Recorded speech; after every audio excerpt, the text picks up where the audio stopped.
So dear premies,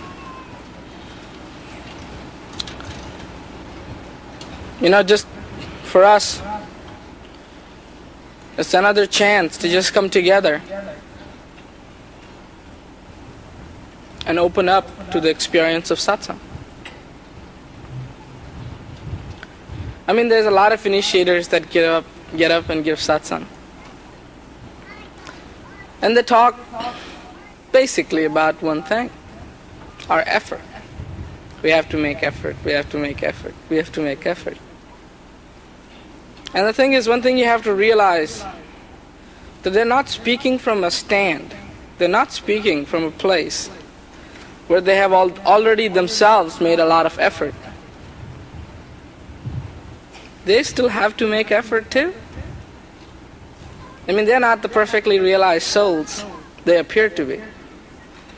And they're certainly not, they're initiators. It's like the whole image that goes behind them, the day they're made initiators. But it's nothing like that. It's only one thing, to dedicate their lives to even furthermore enhance that practice of knowledge, to surrender to Guru Maharaj and experience Guru Maharaj more in their lives. And yet that's no different from any other premi. That's exactly the same thing any other premi has to do too. And it's really beautiful, because yes, it's true, you can get up and you can talk about so many different aspects of what has to be done or what has to be accomplished, of course. There's a lot that has to be accomplished. There's a lot that has to get done. But most important thing, and we seem to so many times forget that Guru Maharaj's grace is there. That Guru Maharaj himself is there. Through thick and thin, through whatever we go. Through whatever we try to pass. Through whatever our obstacles are. It's like we're covered with obstacles. It isn't like we have only one obstacle. We have thousands of obstacles that we have to bother about. Every little thing can become gigantic for us. Every little thing can become enormous for us. It's like every odd that's against us is always against us. Those never dissipate. Those never subside. Those never seem to go away. Those always are there. But the thing to remember is not that. We get hooked on it. We get hooked on our minds. We get up and we give satsang and we talk about our minds. We get out of satsang and we follow our mind. And it's like mind becomes so predominant that wherever you go and whatever you do, it's there. And yet, to forget about that mind, let it go. Sure, it's there. Sure, it'll bother you. So what? Guru Maharaj is there too. And the power and the grace of Guru Maharaj is more than the mind. And it's just like in our lives, which direction do we pick? Which way do we go? And it's like with that connection between a devotee and Guru Maharaj, that is why that connection is so important. Because Guru Maharaj will help you every step of the way. Guru Maharaj will give you that grace every step of the way to walk that path, to experience the experience of himself. You see, there is a lot of doctrines, there's a lot of philosophies, and there's a lot of things in this world. And we are victimized constantly and consistently by these things. And it's like being at this level, in a big, you might say in a big boiling pot. Huge, gigantic boiling pot. And it's like everywhere there's really, really hot water. And yet by looking at that hot water, by experiencing that hot water, we cannot get out of the hot water. It's like if you are there in a place which is really, really cold, and you experience the cold, by experiencing simply the cold, about realizing that you're cold. You're not going to get warm. It's impossible to get warm by just thinking about how cold you are. But when you disregard that cold, when you let go of that cold and take a step to get warm, that's when you get warm. When you disregard that hot water, when you disregard that boiling pot and step out of it to take the next step out. You see, it's like for us, it's really incredible because we live in this world. And for most of us, it's okay.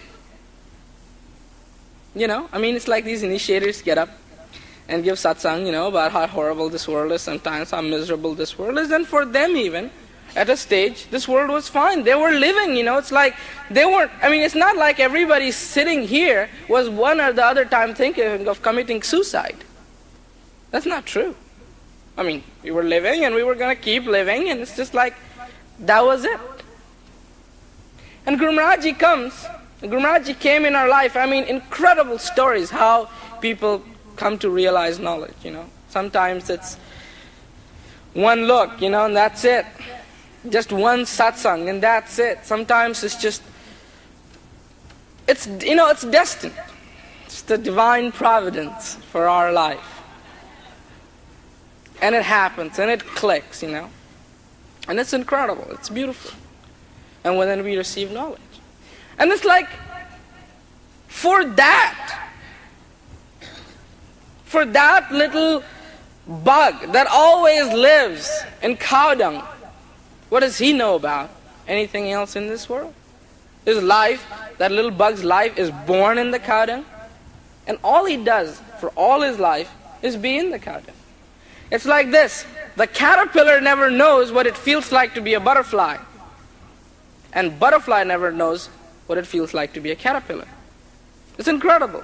It's the same stage. First that butterfly was a caterpillar.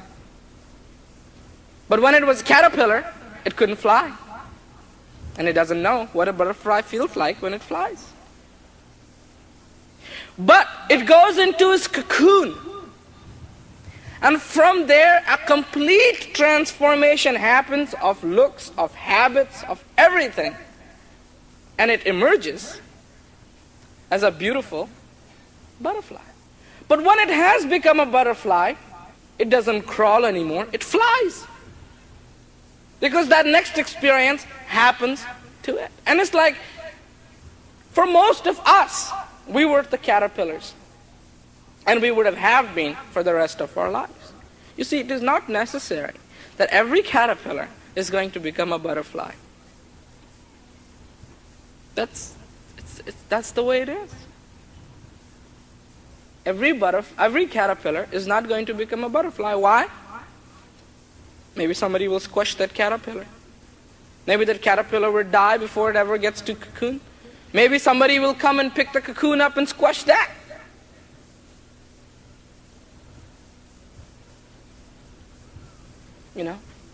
And it's like, okay, there is an expectation that perhaps every day, and it's like, to me, this whole world is a caterpillar. They don't know what it's like to be a butterfly. They really don't know what it's like to be human. Because in this entire humanity, not one thing is done that's human. Everything is done for a personal gain of one or the other kind.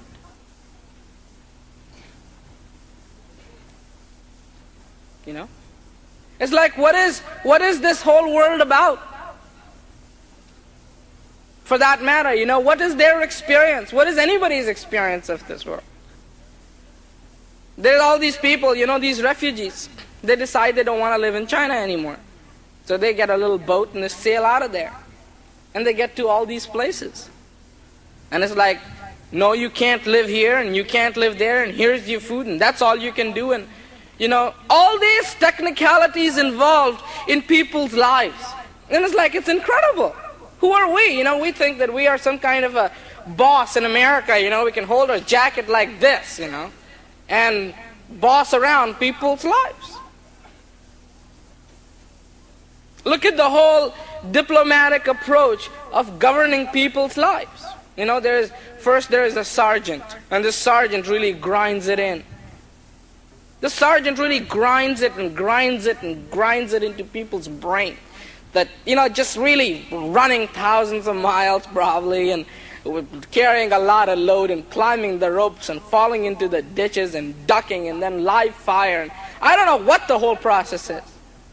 But everyone who leaves that part feels totally satisfied if somebody else is going to go through it too. And as a matter of fact, if somebody is exempted from that, they don't feel so good about it. It's like, listen, Turkey, I went through that, and you're going to do the same thing too. You cannot be exempt.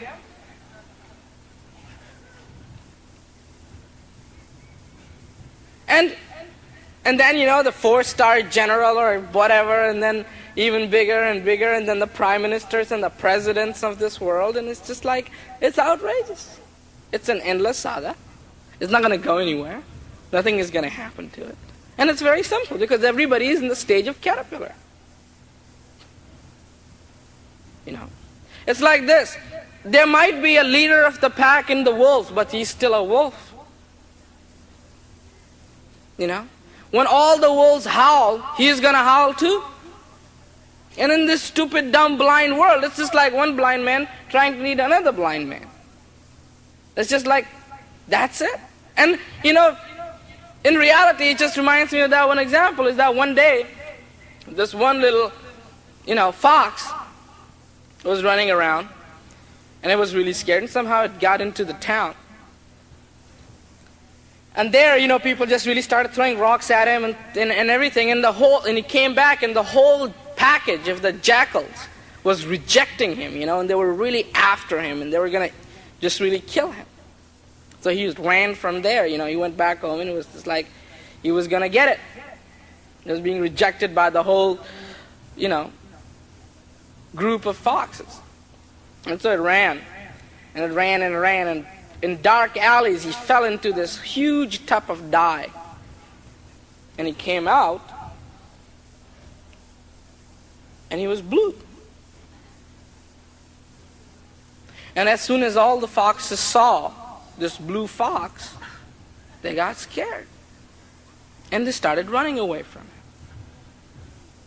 And he said, wow, man, this is neat. What have I done to myself? And he looked at himself, it was all blue all over the place. And he started to tell them, that he is being sent by the God himself to be the leader of all the foxes in the vicinity. And the foxes couldn't dream of anything else. And it's like, sure, this must be it. This is the ultimate blue fox. And so everybody, would always bring food to him and give him everything that he ever wanted. And he was having a ball. And slowly, his dominance started to lead right into all the animals of the jungle. And before you know it, he was leading. He was the ruler of all the animals. The lion and everywhere. And one night, it was a full moon. The foxes started howling, barking. And this one was sitting there on his throne, and it just couldn't help. Just couldn't help. He couldn't resist. And he started doing the same thing. And when all those animals saw him, they said, this ain't no Lord Fox. This is just another stupid fox, that's colored blue. They dumped some water over him, and he became, his natural color again. And they beat him till they killed him. And it's like, to me, that's the situation of this world sometimes. We fall into some kind of a category somehow, and we become this ultimate being in one sense. We start to boss around this entire world like, it was nothing. No realization is ever given. No rationalization is ever given. And yet, when the time comes to open the eyes, how can the blind man open the eyes and see anything when there is no eyes? And that, it's like everything we do is going to lead us into that pit. It's like we are, in this world, we are these caterpillars that are expected, have the destiny, they're expected to someday become butterflies, but never cocoon. Because that cocooning is that Guru Maharaj's grace. Cocooning is that process in which we completely trust Guru Maharaj. And when we completely surrender to Guru Maharaj. And it's beautiful. Because we are devotees. We are premies. And it's like Guru Maharaj helps us to make that effort if we let him. Maybe after listening to all the satsang, premies might go, my God, how can I make so much effort? How can I possibly make effort? What effort is there? And it's like, no. See, you are a puppet, and that's what you have to realize. But you are this strange puppet that keeps doing things on its own behalf. Keeps messing up the show. Every time something happens, you're supposed to move a certain way, and you automatically start moving another way altogether. Not synced to anything. And it's like all we have to do is just completely let go. What surrounds us every 24 hours? What are we totally engulfed with? And it's simple. It's our ego. It's our manifestation, another manifestation of mind. What is ego? It's like, if this whole world could get rid of ego, it would be fantastic. But everybody clutches to their little ego. Even if you think you hate ego, you love it. Now that becomes your scapegoat. That becomes the way the mind can attack you. And sometimes I've seen ego, being exercised, and it's ugly. It's an ugly scene. And yet why do we even have an ego for? What will an ego do to us? Every devotee, and it's so incredible for every devotee in this world to surrender to Guru Maharaj. It's the perfect plan. It's the most incredible thing that could ever happen. We come into this world, we are born. Perhaps we have our set destinies, whatever. Subject to our karmas, good and bad. Who knows what we did in the past lifetime, if you believe in that theory. Maybe we were supposed to be those people who were supposed to be hung. And it's like Guru Maharaj comes, and when we look at Guru Maharaj, when we let go to Guru Maharaj, all that changes. The most incredible link of devotion is formed.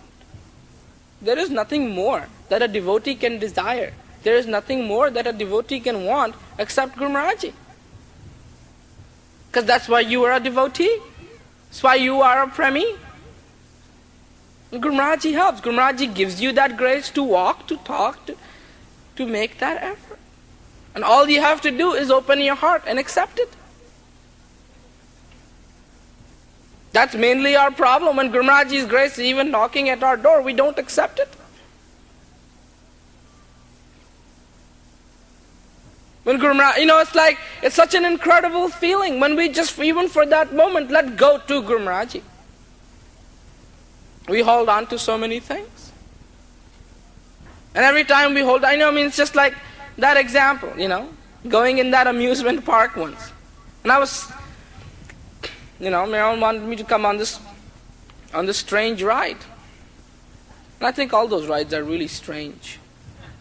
Why do you ever, in the sanest motion, want to be dropped all of a sudden 200 feet down so your stomach is in your mouth,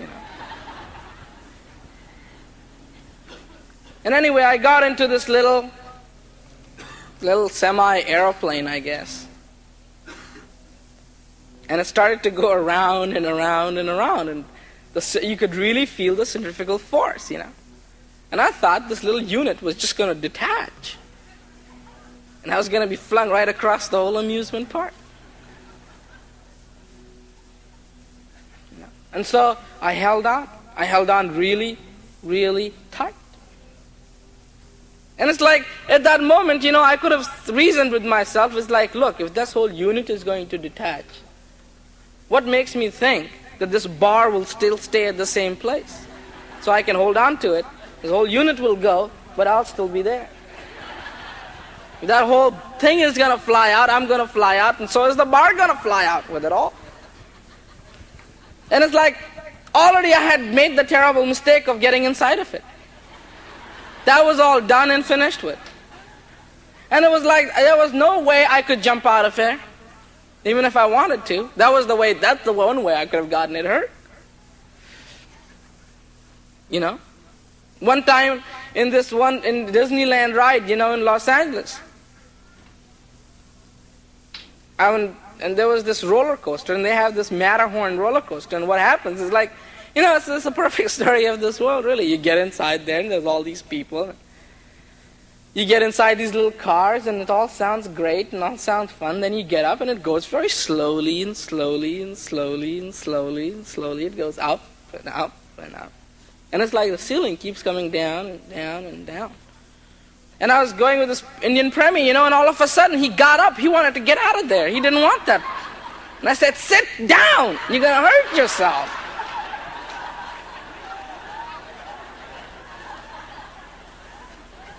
Because you're not supposed to get up on those things.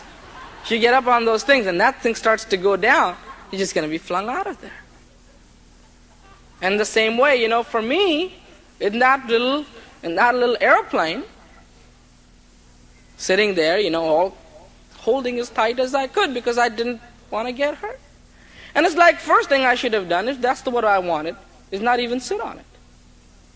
But then that mistake is made that I sit on it. Sit inside of it. And then what are my alternatives? And it's like this thing just starts going faster and faster and faster and faster and faster. What can you do? And sometimes it's just a feeling of desperate helplessness. Can't do anything. Checkmate. Finished. You try to get out, you're going to get hurt. If you stay there, and that's the whole thing, that's why you want to get out, because you're scared of the whole thing. You don't want to get hurt again. You don't want that whole unit to detach and throw you out somewhere. And it's like, yet, that's an illusion. It's an illusion to be scared of that thing, because that's what that thing is created for, to scare you. What is a roller coaster all about? A simulated feeling of what an airplane does? Airplane doesn't do that. But all of a sudden, coming like you're going to fly off that track, and all of a sudden it turns. And it's like everybody's screaming and everybody's yelling and going upside down, and it's just, that's supposed to be all fun. In this world, somehow we end up in this world, and it's like, that's that. But there is a whole purpose beyond that. There is a purpose, and there is a beauty, and there is something that we can really clutch onto. And when we clutch onto this thing, there is an experience of beauty, an experience of love, an incredible experience.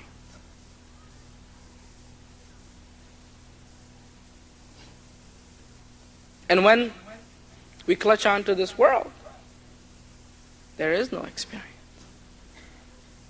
There is no experience of beauty. There is no experience of love. And there is no experience at all. And so, just to let go of all these concepts that we have, what's going to happen, and what's going to happen, and what's going to happen, and what's going to happen. Just to let go to Gurumaraji. Just to love Gurumaraji. That's all a devotee can really ever do, is just to love their Gurumraji and let Gurumraji take care of them. Let Gurumraji give them that grace to have devotion. Let Gurumraji give them, that grace to be a devotee. So many of us, what do you think we have done to be able to deserve to be a devotee? Do you remember any single thing that you ever did in your whole sweet life that you deserve to be a devotee? In 1 second, the whole life, the whole metabolism of this life is changed around. Instead of another person in this world, another being struggling to survive in this world, struggling to be alive in this world, that's no more. To even struggling to be a being.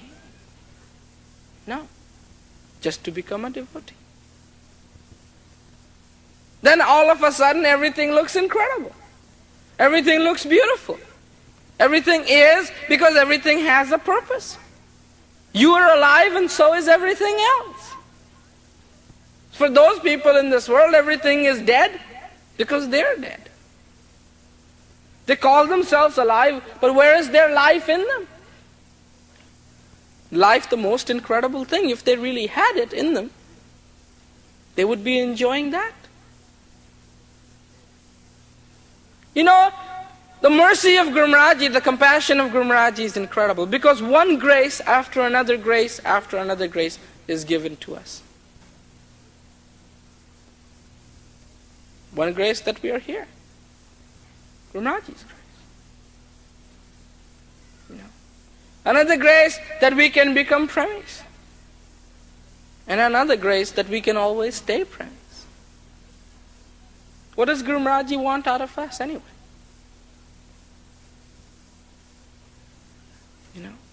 What does a captain expect of his ship? It's very simple. The captain cannot desire his ship to fly. It won't. All that captain wants that ship to do is stay afloat and go in the direction that he wants it to go. To make that effort to go in the direction that we are intended to go in. Sometimes we can hide under an umbrella of our excuses. Well, this is what I can't do, and this is what I can't do, and this is what I can't do. But what we are doing in essence is defeating the purpose of our existence.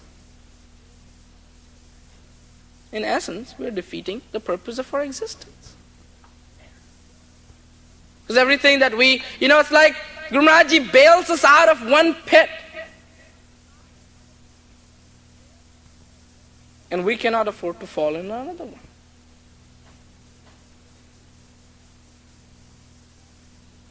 To me, first of all, for a devotee, okay, there's knowledge and there's an experience of knowledge. Well, that's fine.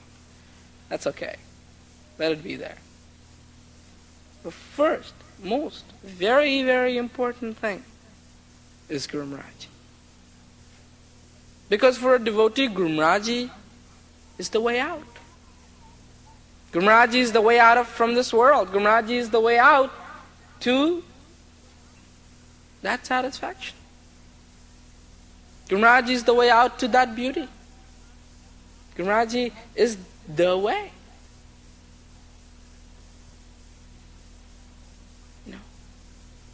What was it, for like a devotee like Hanuman? To him it was okay, Ram, now that you have given me knowledge, ciao. See you later. I tell you what, I'll go ahead and fly to Ceylon, to Lanka, and I'll see you when you get there. I'll organize your reception committee, when you get there. You make your bridge, you want to come there, you make your bridge, you do your thing. You've given me the experience of knowledge, thank you very much, and that's about it. For how many of us, perhaps the saga is very much like that. Okay, Gurumraji, you've given me knowledge, see you later. But what is knowledge? What is the experience of knowledge? For a premi, what is an experience of knowledge? What is knowledge? Knowledge was, and always will be. See, knowledge is even present in those beings who don't have it. But do they have any experience of it? Knowledge is present, in a dog for that matter. Knowledge is that power that sustains everything. But do we have any experience of it? Does anybody in this world have any experience of it? And that's what we have to understand. That when Guru Maharaj comes in our life, He is the one who gives us the key. He is the one who opens the lock. He is the one who guides us on that path so that we may have an experience.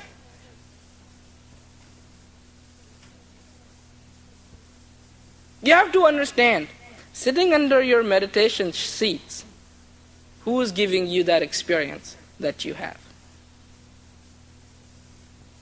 For so many of us, it's very simple. It's our effort. Here I am, covered in my meditation sheet.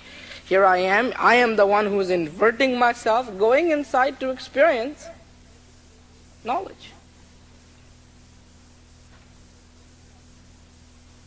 Really?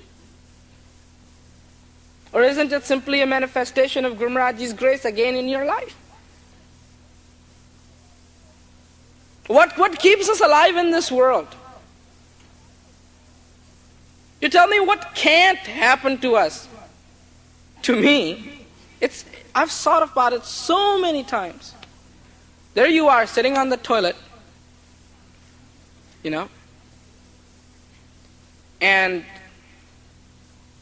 there's, your lavatory, and there's the whole world, there's everything, Then all of a sudden you turn around, hit the flush button, and this noise is made. And as soon as it starts sucking in, the whole world disappears.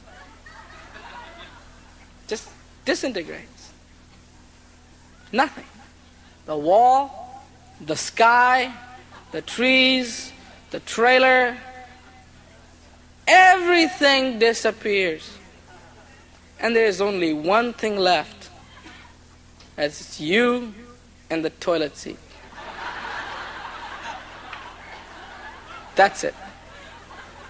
Not even the whole toilet. Just the seat you're sitting on. Your legs are dangling because there's nothing underneath you.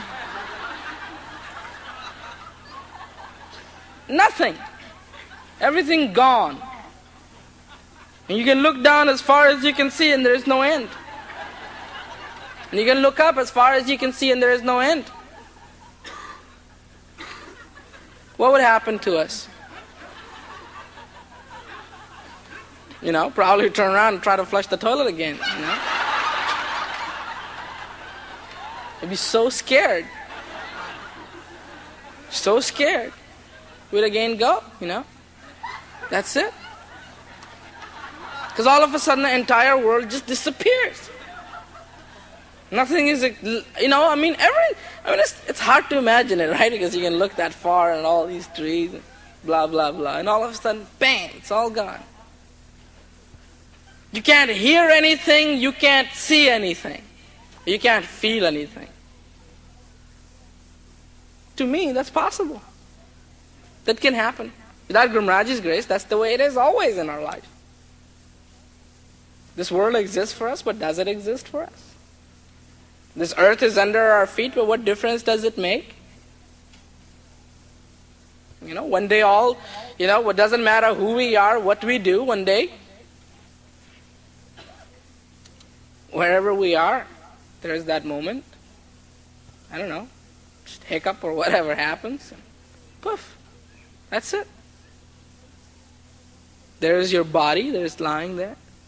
You can't think anymore, you can't feel anymore, you can't touch anymore, you can't see anymore, you can't talk anymore. All is left is the glump of flesh. And then, perhaps somebody will take you into a mortuary, cut you open, start filling you up with formaldehyde, and perhaps at that point your muscles will reflex and your leg will go up, or you'll sit up, or whatever. Sew your lips shut, sew your eyes shut, put a lot of makeup on you to take the blueness away of the clotting blood. And it's like, it's really funny because last night I was talking to Michael Donner. And I said, "You look really tired, Donner." And he goes, "Yeah, I haven't been sleeping so good." So what's the matter with you? He said, I'm very restless in a sleeping bag. Well, he can complain about a sleeping bag now, but in a coffin, it's tighter than a sleeping bag. And he isn't going to complain a bit about it. That's it. To me, as the way the people look at it, there are only two parts of this miracle of this life. The way the world looks at it, there's only two miracles. Once when you're born, when the doctor holds you up, gives you a nice tight slap in the back, and you start your day by crying. You can't, that's the stage where you can't see anything. You can't feel anything. You can't do anything. There you are. Just a little wah-wah, And then you grow and you grow and you grow. You almost, from that very day that you were born to die. And that's all that was the biggest moment in your life. And the next biggest moment in your life is when you're going to die. Those are the most crucial things. The day you were born and the day you die. That's the way the world understands it. That's what they put on your headstone. Born certain day. Kick the bucket certain day. That's it. After all, you have to understand, the idea of renunciation started a long, long time ago. This is not 1979 or this 20th century invention. A long time ago, they started the idea of renunciation. Because they saw nothing in this world. And for those people, people have tried it every way you can possibly imagine. People try to get to that truth by taking their legs and putting it on their neck and taking the other one and becoming, you don't even know what they are, a dog or a chicken or, what are they, it's just like completely deform themselves, Stand upside down, head down, legs up, walk on it. People sleep on a bed of nails. People walk on fire. It's really incredible. There's these people. In India they have this one ritual where they have a path. They take this path and they fill it with burning coals and you're supposed to walk it, and if you walk across of it, you've walked the path. And you see these people hop on it, and their feet are burning, and that's a fact. And they're going, hoo-ha, jumping up and down. And some of them don't quite make it, they just step off to the side and put their feet in some nice cold water. That's it, that's their experience. For so many people in this world, God's in church, in a temple, in a shrine, and you go there and you bow down, and that's your God in front, look what doesn't happen. People go in all these temples and there is a little idol.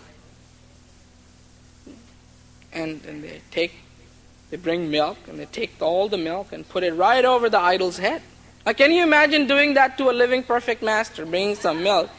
Every time you come see him, you take this big huge thing of milk and pour it right on top of the head.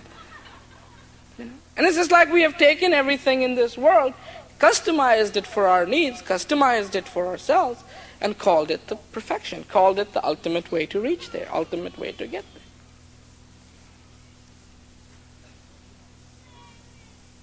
And yet, of all these paths, there are people who have renounced everything. Everything. Even their clothes. They don't wear any clothes. Don't carry anything with them. No possession. Nothing. There are people, I don't know, just listening to Shrimraji's satsang, once. And he was just giving this example of this one sadhu once he met, who would go toilet, and whatever would come out, you would change them into sweets and eat it again. And I mean, to him, that's the ultimate stage of his perfection. Sometimes he would turn into a lion, sometimes he would turn into something, and it was like his ultimate perfection that he wanted to ever reach. And yet he was not happy in that. When Guru Maharaj, he comes, It's not like that. It's like there are people who fight their mind, and you know how they fight their mind? In a very practical, day-to-day level. So what they do is every time they feel thirsty, they will go pee-pee in a glass and drink it. And then they will throw up or not like it, and they'll turn around and say to us, "Here, you feel thirsty? Here it is. Drink some more." Every time they feel hungry, they do the same thing. And they'll throw up or not feel good, and it's like, "Here, you want some nice sweets? You want some delicious food? Here, eat this." The people, they feel really hot and they feel tired, and they'll go sit out in the sun, in the burning hot sun, find a rock, lie down on it, take their clothes off, and start walking, if they feel tired. If they feel sleepy, they'll stay up. And it's just like this whole weird concept of achieving perfectness. A whole weird concept of achieving that. Does Guru Maharaj does any of those things?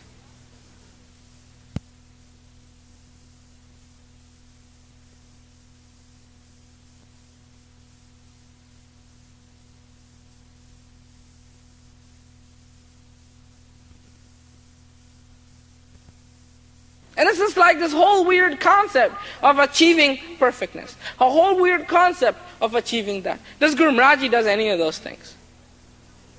Is it truly like, oh yeah, okay, you have that big food area over there.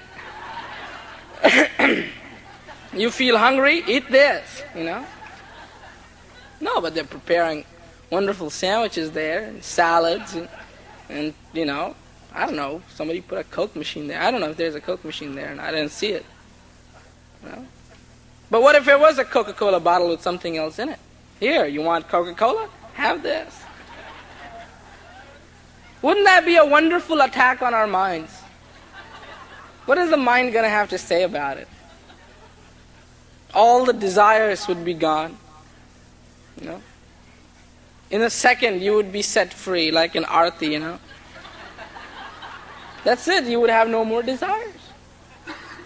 I mean, you're already, you want to take a shower, you go under a cold shower. It's like, you want to get clean, you want to take a shower here. And I mean, this year we have even tried to warm up the showers.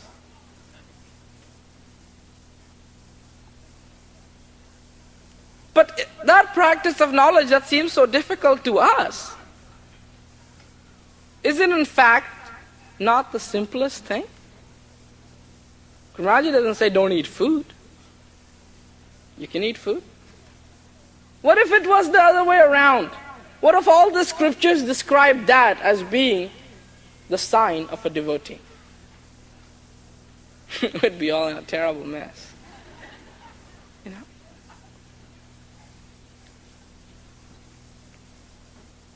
That's it.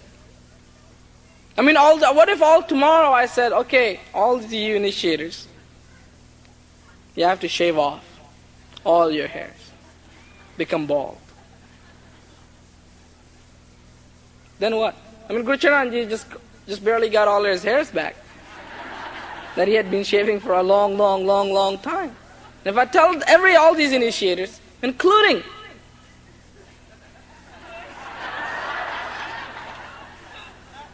then so-called Baijis. I mean, here they go out and they buy themselves glasses and, put a little makeup on when they're very, sick or something like that, and all of a sudden, okay. Get rid of your hairs. All these initiators have suits. They wear all these suits and ties and shirts. Pretty well dressed. Okay, you can't have your suits. All you gotta wear is a big kurta. First of all, we would have a very steady decline in all our IDP candidates. We'd have tons of letters for the withdrawal of their application. And even at more on top of that, if the true sign of a devotee was, like they have all these fraternity groups, and you got to do all these things. Well, what if there was a ritual involved like that? If you have to shave off your half mustaches or shave off half of your hairs, one eyebrow you have to shave off. Take the hairs off, shave off your eyelashes, cut them. Paint yourself blue, on one side and green, and stay like that for 1 year.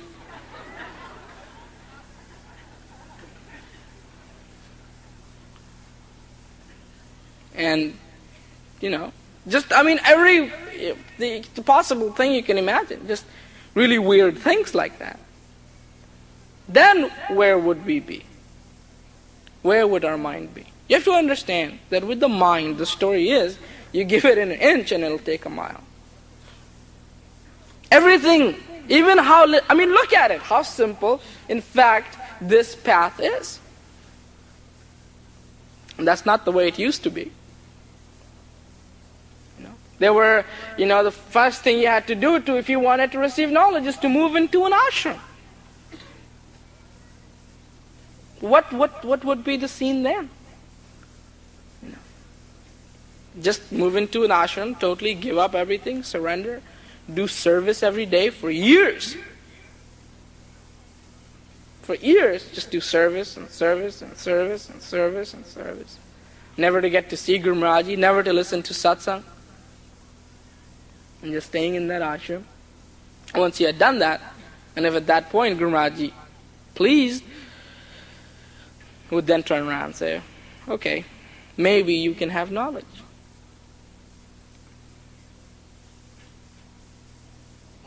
We would be in bad shapes. And if you look at it ourselves, we still somehow find ourselves in bad shapes.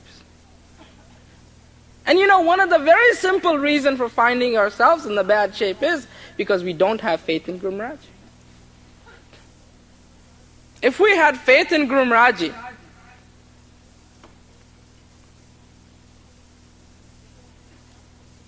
if we had the trust in Guru Maharaji,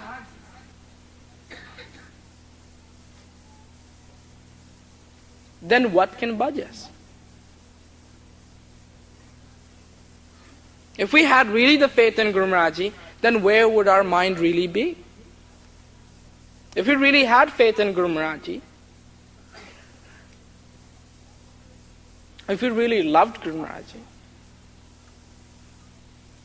I guess, all the premis love Guru Maharaji. But really, really loved Guru Maharaji. The sincere love. If we really were to be in Guru Maharaji's Agya,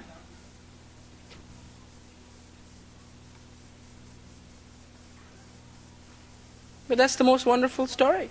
That's the most incredible thing that can happen to us.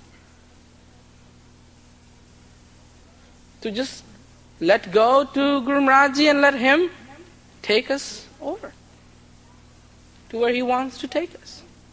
We have our little concepts, how knowledge works. And that's not the way it works. We have our little concepts, how Guru Maharaji works. That's not the way Guru Maharaji works. No.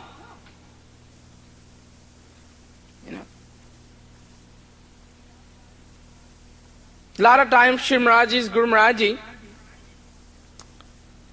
would have these tours set up for himself, going and visiting premies. And he would have the whole agenda all lined up and everything.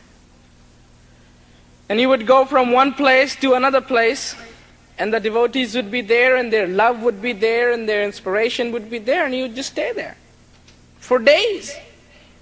And all these devotees would be waiting at other place. And he would just send word, "No, I'm not coming." And then finally, when he had enough of his fill, he would then go over to the next place and stay there for days on end. And he would send the word, well, I'm not coming. And it's like, look, we cannot ever have concepts in what Guru Maharaj wants for us to do. We cannot have concepts of how it's all going to work, what the experience of knowledge is, how to have faith in Guru Maharaj, how to surrender, because those are the things that become our very obstacle. The path of devotion, the path for a devotee is to completely let himself be gone to Guru Maharaj, to turn himself over to Guru Maharaj. And then there will be a manifestation of grace. Then there will be a manifestation of love. Then there will be a manifestation of beauty. It's like, to me, again, like I was saying yesterday, you see, we all think that we are what we are, and yet we are not what we are. We do not, we appear to be something else than what we really are.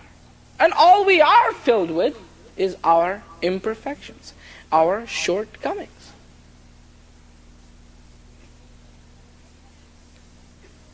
And yet you can see, in one way where we have to go is perhaps 180 degrees from the path sometimes that we take.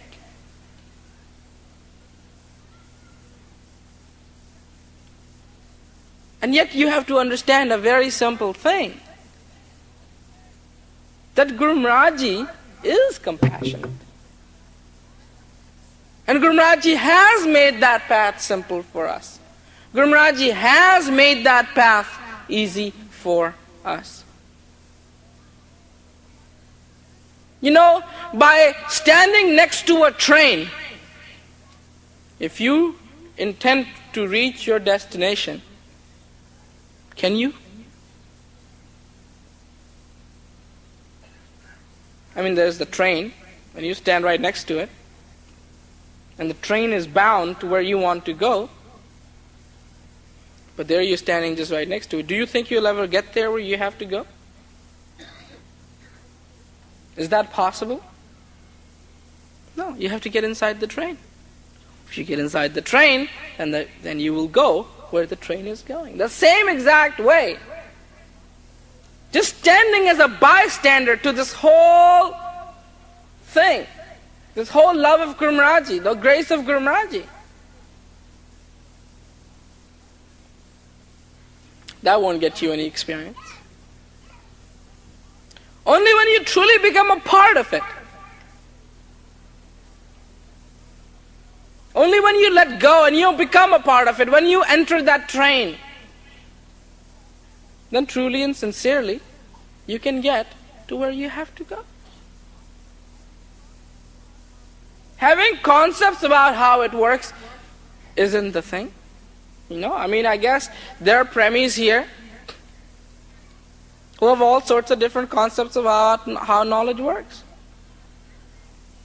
To some of you, who have been around for 6, 7, 8, 9, 10 years, you have a completely different concept.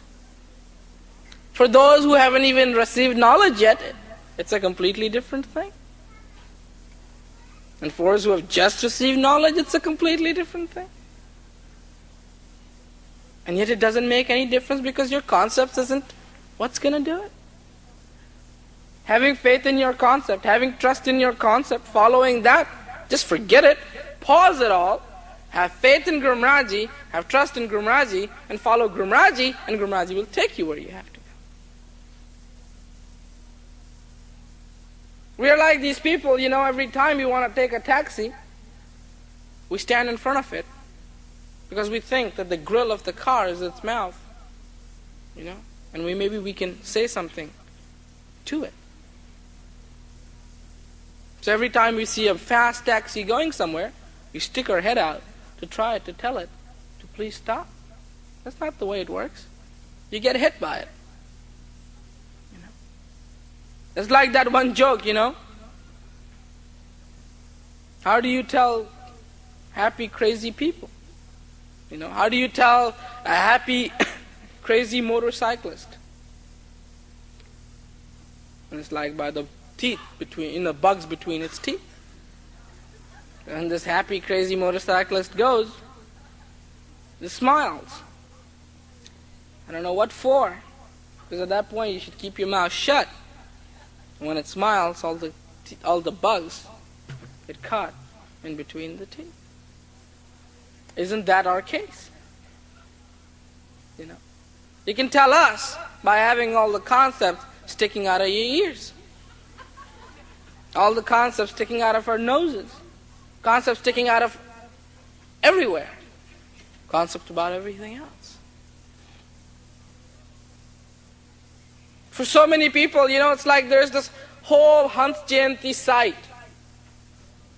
And that was what's happening the first day.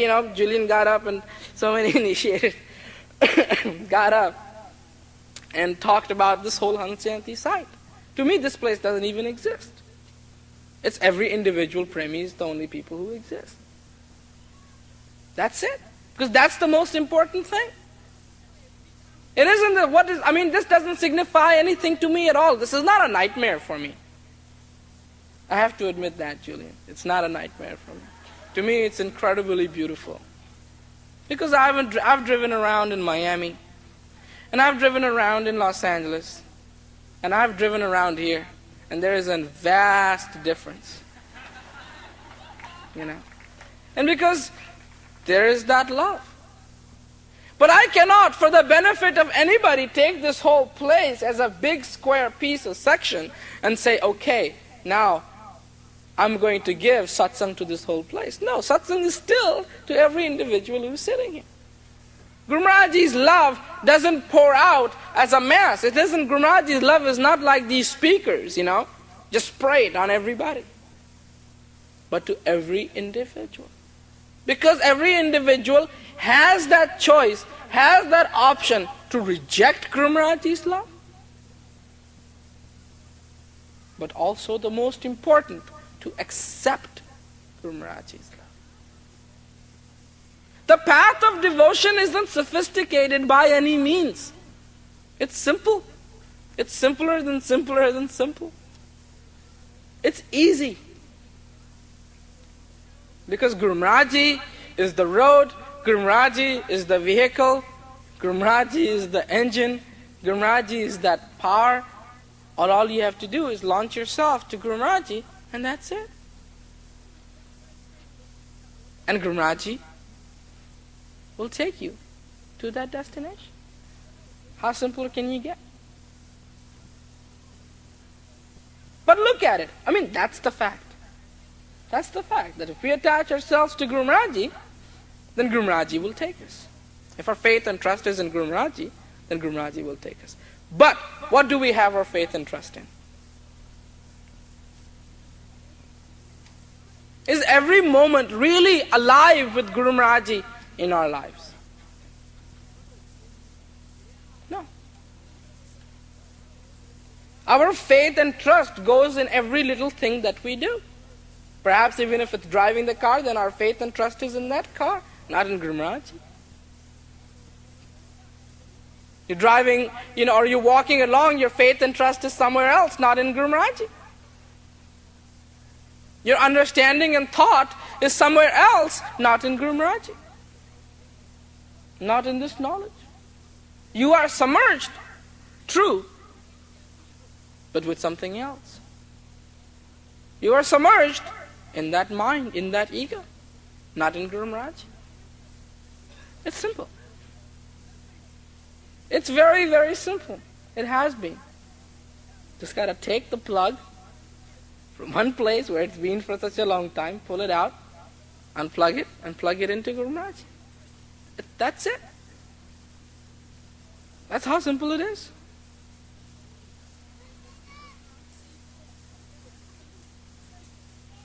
That'll do it every time. Look, there are shastras that can tell you how to go about it. Forget it. There are a lot of scriptures that will tell you how to go about it. Just lay them aside. And then there is all your concepts that tell you how to do it. Forget it. Lay them aside. Yes, at the peak, if we want to make it sophisticated, perhaps that's the way to go. Constant dedication, surrender, all those things. No, just not surrendering to your concepts. That's what if you believe in a concept, then that's what you have to surrender to. You cannot surrender to the actual fact.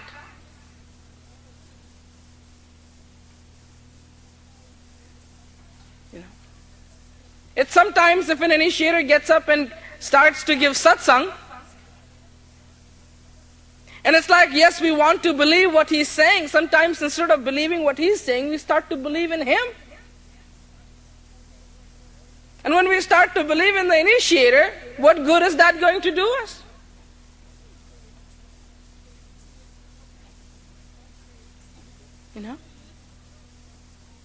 It's like there is that joke, Why do some dogs have flat faces? And the answer is, because they chase parked cars.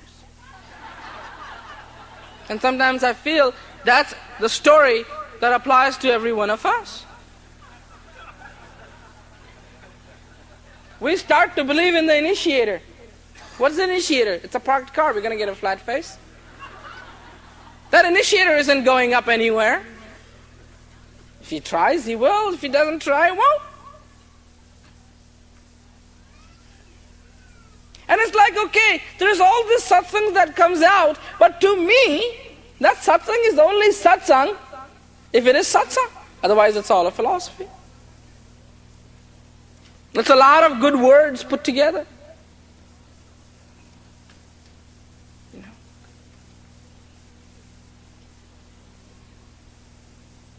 But truly, when all that is taken away and the attention is only placed in Guru Maharaj, then it will happen. Then it can sincerely happen. Then it can happen in your individual lives.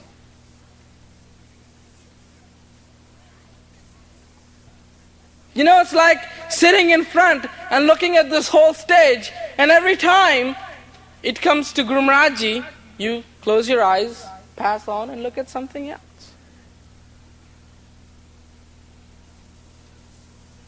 And every time, there's only one thing that Guru Maharaj can ask as a question to any Premi is, why do you make so many obstacles for yourself? Come to me. Give me that love, and I will return your love. I will give you that love. Is there any boundaries? Is there any limit on the love that Guru Maharaj showers upon us? And yet what do we do to deserve all that love?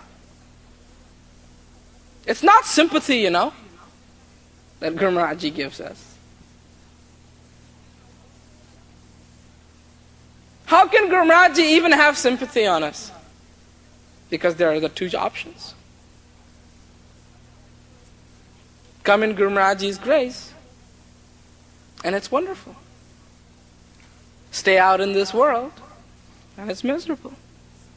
It's horrible.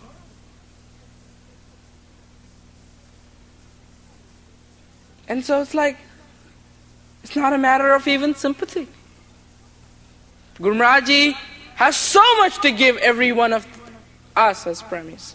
We have no idea, and don't have any idea about it either.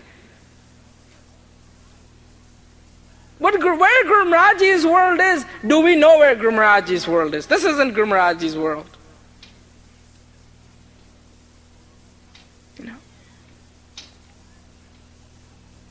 And in one sense, I agree with Julian. I have to admit, in one sense, this is a nightmare. Because if your concept is attached to this place, then you've got a concept. And for every concept is a nightmare. What is this place, For Jayanthi, it's a nightmare. I called him, this morning, and he wasn't here. He was at the finance trailer. He was probably having nightmares.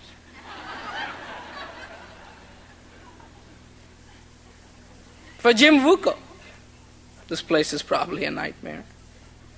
The hot water doesn't work, the toilets keep leaking up, I mean, when we get involved in our concept, of course, this place is terrible, this place is horrible.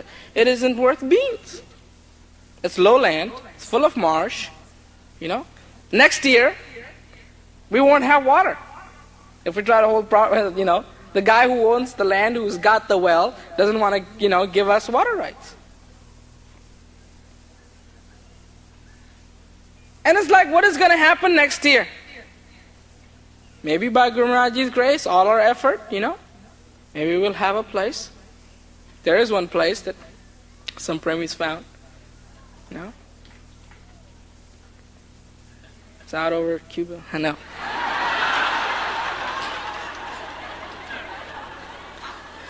It's further south from here, It's closer. It's in the middle of 2 international airports and so on and so forth. Sounds pretty wonderful. And perhaps, we get into that place, fix it up, and we have our Hans Jayanthi or Holi or Guru Puja, whatever. But even still, that can be still a concept, and that'll always stay a concept. What's going to happen? If we're not going to listen to Guru Maharajji, if we're not going to open ourselves up to Guru Maharajji's love, to me, I remember this, still remember this, and it still is true for me. To become a devotee is the simplest and easiest thing. I didn't have to try to do anything. I remember that every time, there would be so many times that I'd sit down and start thinking about knowledge. And every time I would start thinking about knowledge, I would always reach to a conclusion. And every time I would always reach to a conclusion, I would look back or turn around to go back to the experience of knowledge, and it wouldn't be there. Because it walked me right out there. And it was just like I finally learned one simple thing. It's don't be a sucker. And the thoughts would come, and it's a very simple thing. Guru Maharajji. Mind, if starts to perk up, Guru Maharajji. Not like a mantra, but in the heart. To know, that's ultimate. Every time, there was something that really wanted to screw me away from this experience of knowledge, Guru Maharajji. Not even, to me it was like, okay, yes, that experience, but to me, the most ultimate experience in my life became Guru Maharajji, not even knowledge. And when it became Guru Maharajji, it was so beautiful because I could attach myself to that experience. Because Guru Maharajji was in this world. Guru Maharajji was there. And I remembered every experience of standing in front of him and experiencing a stage of mindlessness, where you even can call upon the mind as loud as you want, but it is not there. A stage of where future doesn't matter, past doesn't matter, and you're definitely not in the present. I think that's what the stage is called, ecstasy, an incredible bliss. And why can't it be very simply like that for us? And it can be, if we make that effort. It can be if we try. And trying, what do we have to try? After all, what does trying mean? What do we have to do?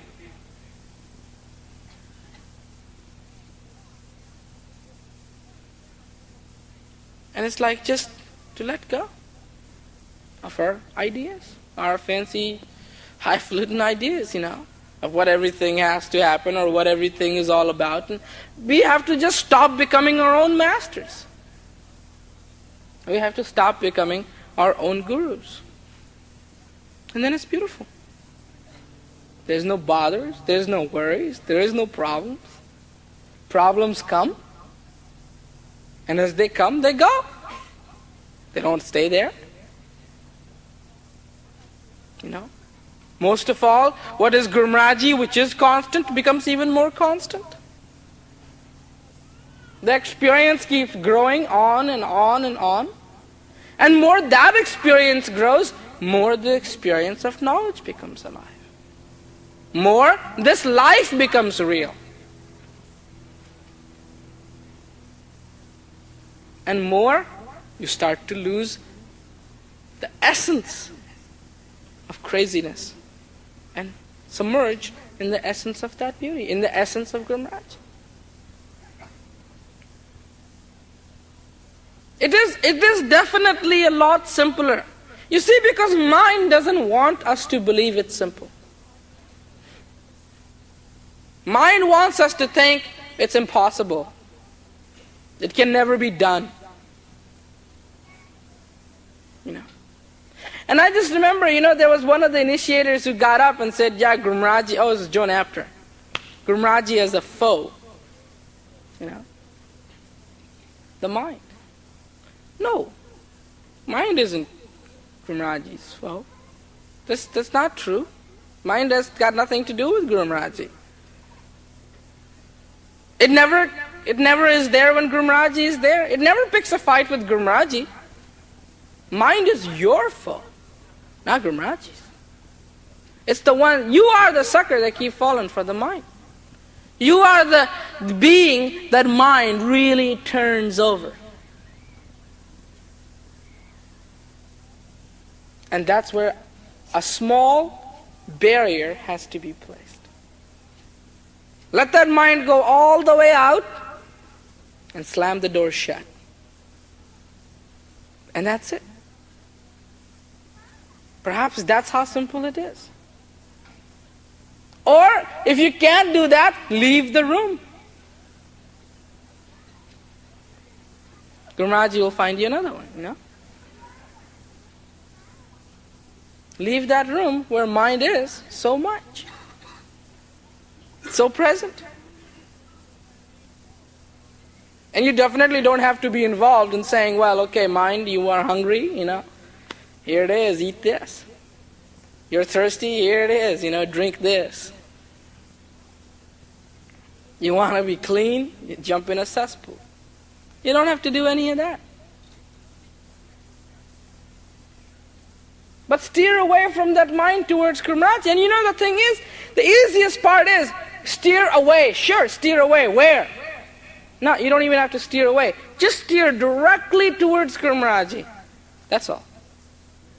And automatically you will be steering away from the power of this mind. From the craziness of this mind.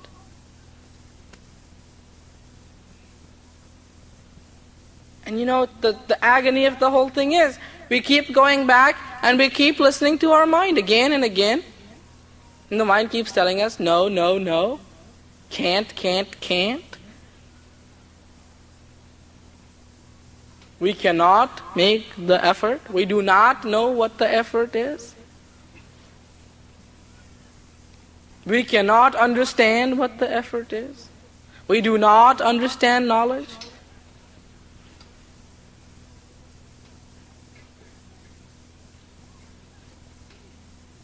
But if we just really let Gurumraji be present in our lives, that will all change. That will all change in a moment. That will all change just like that. Because where Gurumraji's presence is, Gurumraji is like the sun. When the sun comes out, all the darkness disappears. The existence of darkness is no more. The darkness doesn't really exist. And it's just that absence of the sun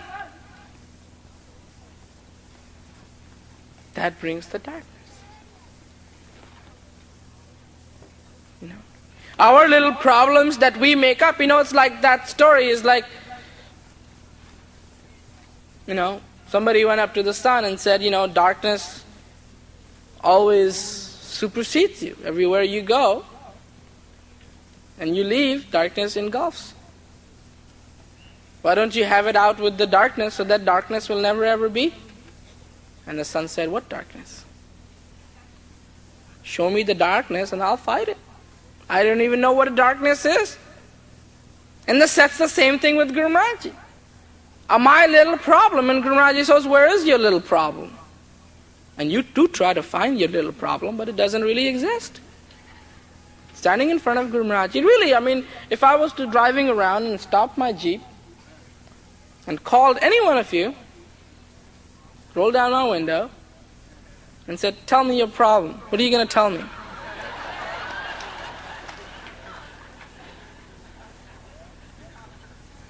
My toilet doesn't flush, or my zippers won't zip up, or I got a rip in my pants. What are you going to tell me? My tent's too cold. What? Can you find your problem? Do you know what your problem is?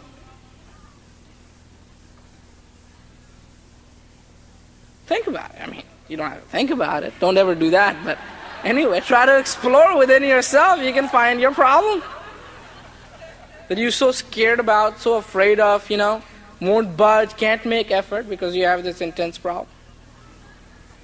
Where is it? What is it? What can't you do? You have had the experience of knowledge. You are a devotee of Guru Maharaj. In your little way you try. Sure. What's the problem?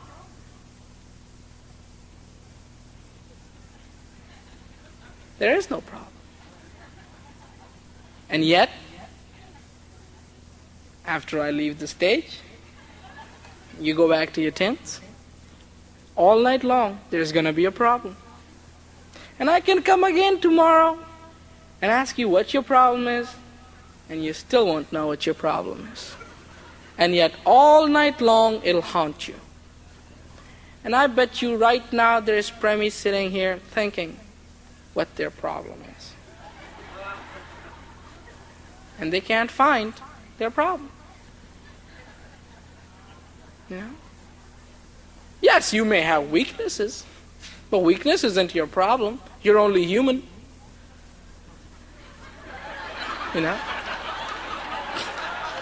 It's like Cliff, I told him yesterday about the Elan Vital mistake. Instead of saying 75, it says 79. So I called him this morning. I said, Cliff, are you tired or something? He said, well, he isn't feeling so good. I said, why aren't you feeling so good? He said, well, all those mistakes and technical mistakes and all that. I said, you're not a perfect master. He's not a perfect master. You should frame his mistake, so he can tell himself that he really needs Guru Maharaj in his life. We all make mistakes. Even John Hampton makes mistakes, Everybody makes mistakes. The only thing we gotta watch for is we don't make the mistake. That's all. If you make the mistake, then we've all had it. Then we've got a lot of problems. But so far, Guru Maharaj is really alive in our lives. We don't have a problem. Even if all the tents fall down, we don't have a problem.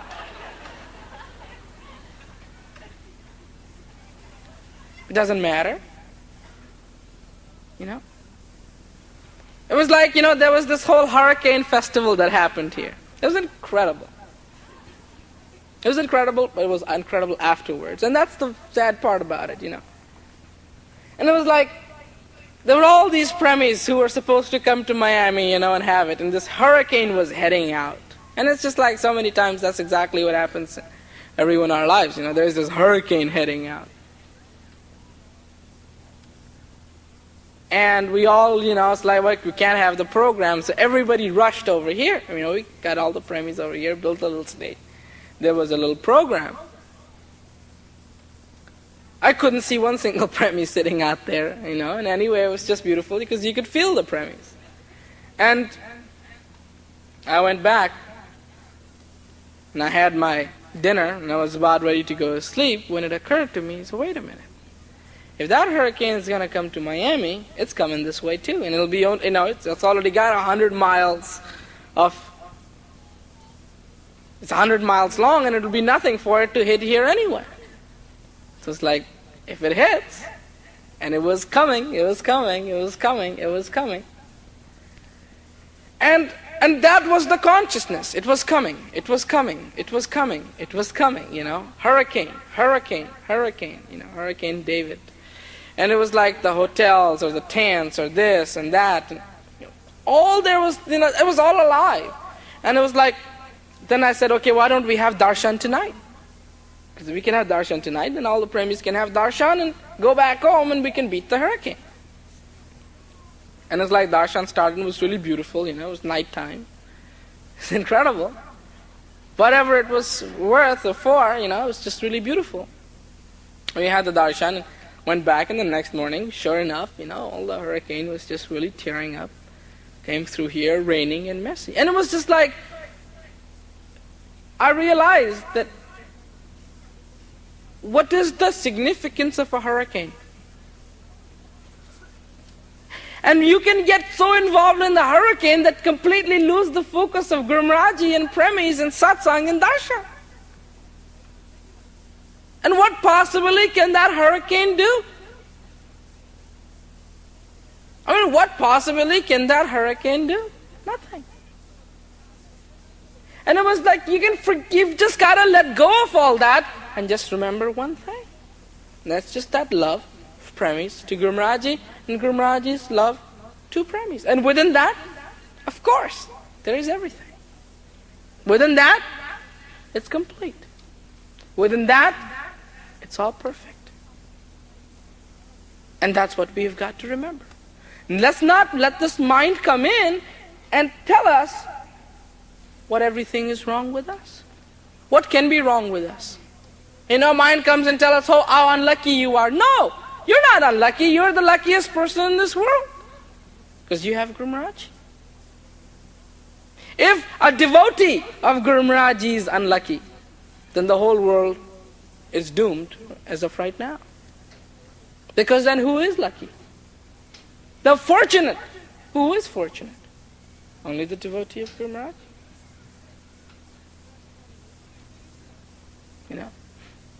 So just don't try to sit there and think about your problem. Because if you invite it enough, it'll come. It lives, way away from here, but it'll come. And yet, it still doesn't exist. In fact, it still doesn't exist. So just let go. What are you holding on to? Look at it. It's full of a lot of junk which you're holding on to. And if you even go a little bit, that's a start. That's pretty good. So, premis, thank you very much.